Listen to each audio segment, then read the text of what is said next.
ഇന്നേക്ക് മൂന്നാം നാൾ നിലമ്പൂരിൽ അഭിമാന പോരാട്ടത്തിന് തിരിതെളിയുകയാണ്.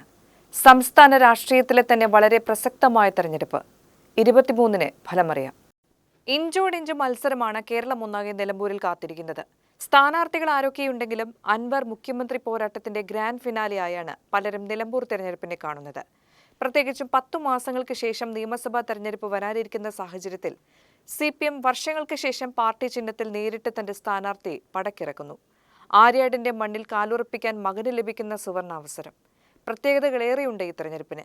രാജിവെച്ച ഇടത് സ്വതന്ത്രനായിരുന്ന MLA ഒരു പാർട്ടിക്കും പിന്തുണ പ്രഖ്യാപിക്കാതെ സ്വതന്ത്രനായി ജനവിധി തേടുന്നു.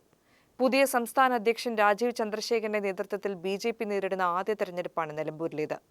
മലപ്പുറം ജില്ലാ വൈസ് പ്രസിഡന്റ് സാദിഖ് നടുത്തുടിയെ രംഗത്തിറക്കി SDPAയും നിലമ്പൂരിൽ ബലപരീക്ഷണത്തിനൊരുങ്ങുകയാണ്. ന്യൂനപക്ഷ വോട്ടുകൾ തന്നെയാണ് SDPA ലക്ഷ്യം വെക്കുന്നത്.